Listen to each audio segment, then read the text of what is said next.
Hello friends. CBSE class 10 की result 20 जून को आ रही है, इसमें कोई शंका मत रखिएगा। लेकिन अभी मैं आपको बताने जा रहा हूँ कैसे हमारे स्कूल लॉर्ड जिस स्कूल में री इवेलुएशन से मार्क्स बढ़ रहे हैं, कैसे कॉपी को री इवेलुएट किया जा रहा है। मैं पूरी की पूरी प्रक्रिया भी आपको बताने जा रहा हूँ, क्योंकि कल जो मीटिंग हुई थी प्रिंसिपल सर के द्वारा, उसमें जो बातें मॉडल मार्किंग सिस्टम की निकल कर आई है वो मैं अभी आपको बताने जा रहा हूँ। कौन कौन सी कॉपी निकली है क्लास 10 के मार्क्स को देने को, वो भी मैं आपको बताने जा रहा हूँ। मैं वो आज सर चीज़ बताने जा रहा हूँ जो कि आपको जानना बहुत ज़रूरी है। ये देखो, मैंने पूरी की पूरी इमेज ही क्लिक कर ली है। मीटिंग के बाद जो बोर्ड पे सर ने लिखा था उनकी बातों को ही मैं अभी आपको समझा देता हूँ, जिससे आप समझ जाएंगे कैसे रीवैल्यूएशन से बढ़ रहे हैं मार्क्स, कौन कौन सी 10th की कॉपी निकाली गई है आपके एग्ज़ाम के नंबर को देने के लिए, और स्कूल के प्रिंसिपल ने क्या क्या ऑर्डर दिए हैं मार्किंग एवेल्युएशन के लिए। चलिए मैं आपको धीरे धीरे सब समझाता हूँ। सबसे पहले मैं आपको समझाता हूँ कि कैसे हम लोगों को निर्देश दिया गया, जितने भी टीचर्स हैं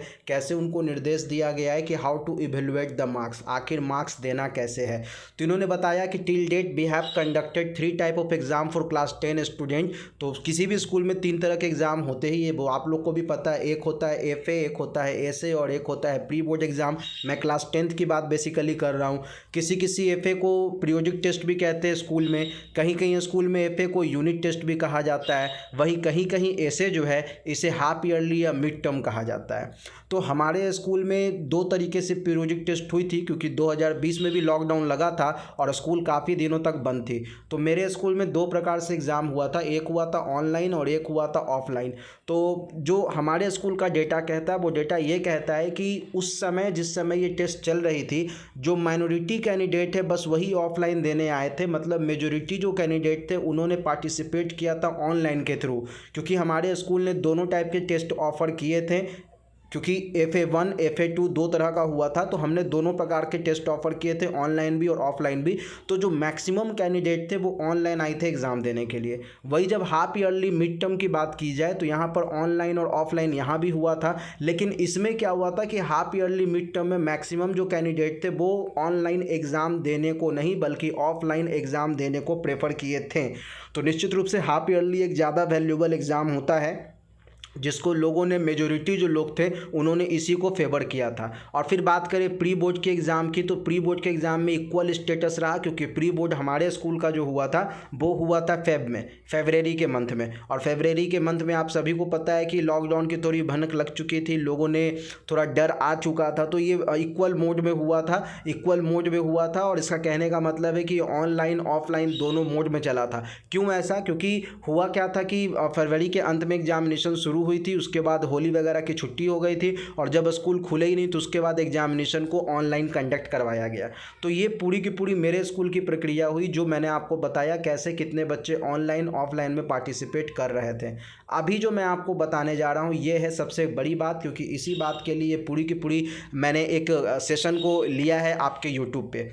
model result of 2 formative assessment test, 2 summative assessment test and pre board examination, मैं अभी इसी की बात करने वाला हूँ। एफए, एसए और प्री बोर्ड, मतलब टोटल जो 5 एग्जाम अपने स्कूल में कंडक्ट करवाए गए, हमारे स्कूल में कैसे मार्क्स दिए जा रहे हैं उनको समझिए। How to choose maximum marks criteria वो मेरे स्कूल में अब क्लियर कर दिया गया है। जैसे देखो, फॉर्मेटिव असेसमेंट में मेजरली 5 सब्जेक्ट के एग्जाम होते हैं, science, math, SST, Hindi, English और इंग्लिश। ठीक है, हिंदी, संस्कृत और इंग्लिश। तो आप देखोगे कि FA1 और FA2 के मार्क्स यहाँ पे सर ने लिखा है। FA1 के मार्क्स में सर ने बताया है कि FA1 में साइंस में कैंडिडेट को 18 आया, मैथ में 20 आया, SST में 19 आया, हिंदी संस्कृत में 17 आया और इंग्लिश में 16 आया। ओवरऑल इसका परफॉर्मेंस कितना है? तो 19 मार्क्स का है। वही FA2 में साइंस में 19 है, मैथ में 18 है, SST में 20 है, हिंदी संस्कृत में 16 है और इंग्लिश में 18 है।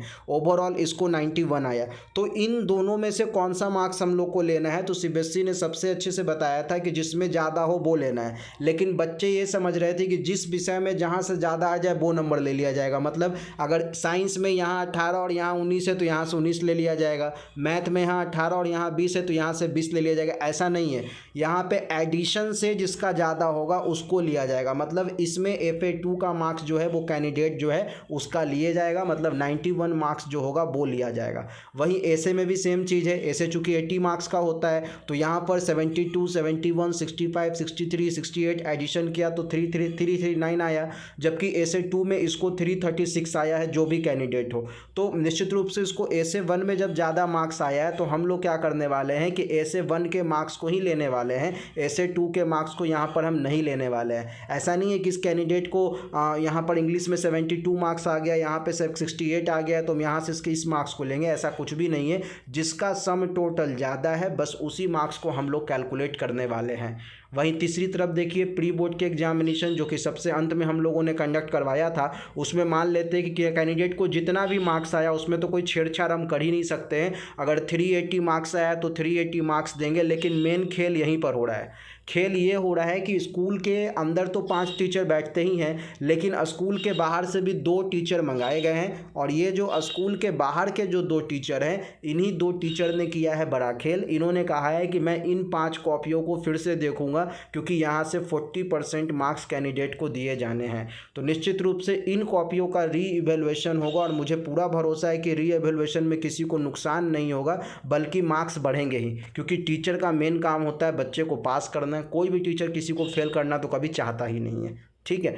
तो इसमें तो आपके मार्क्स बढ़ने तय हैं। तो अब देखना है कि फाइनल रिजल्ट कैसा बनता है। तो फ्रेंड्स, इस पे मैं अगली वीडियो लेकर आऊँगा कि फाइनल रिजल्ट कैसा बनता है, लेकिन उससे पहले मैं आपको बता दूं कि ये जो पूरा का पूरा जो इवैल्यूएशन प्रोसेस है, ये लगभग सभी स्कूल के लिए एक होने वाला है। और मैं अगले वीडियो में जब आपसे मिलूंगा तो मैं बेसिकली आपको पूरा का पूरा एक रिजल्ट का फॉर्मेट बनाकर दिखाऊंगा कि कैसा रिजल्ट हमारा बन रहा है, क्योंकि आज जो है इसकी कॉपी चेक होने निकल चुकी है। हो सकता है कि कल जो मैं वीडियो बनाऊँ या आज ही मैं जो दूसरा वीडियो बनाऊं, एक बच्चे की कॉपी ले लूँगा और उस कॉपी को आपको पूरा का पूरा स्कैन करके दिखा दूंगा कि क्या, कैसे, कब और कैसे हो रहा है। तो आप लोग भी इससे जान पाएंगे कि क्या हो रहा है और नहीं हो रहा है। इसी प्रकार की जो ओरिजिनल जानकारी है स्कूल एडमिन के माध्यम से जानने के लिए आप हमारे चैनल को सब्सक्राइब कीजिए, अपने इंपॉर्टेंट फ्रेंड्स के साथ शेयर कीजिए, और कुछ नहीं, लाइक करना है कीजिए, नहीं करना है मत कीजिए, क्योंकि लाइक तो तब होगा जब आप एग्ज़ाम अच्छे नंबर से पास करेंगे, और मुझे वो लाइक चाहिए, अभी लाइक की मुझे कोई आवश्यकता नहीं है। फिलहाल इतना ही,